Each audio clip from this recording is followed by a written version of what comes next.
Today I have noticed that there's a few flying ants out, so it's the start of flying ant season.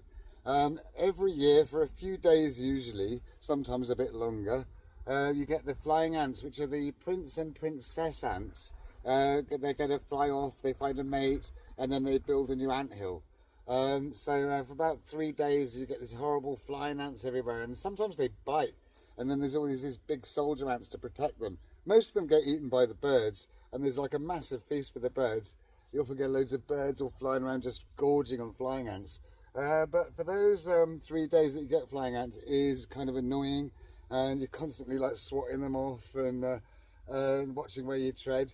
It is quite unpleasant, but it doesn't last for all that long. It's sort of the season that comes and goes, although sometimes it drags on a bit and goes on for a few weeks, and then different types of ants sometimes do it at different times as well. But there's something to be aware of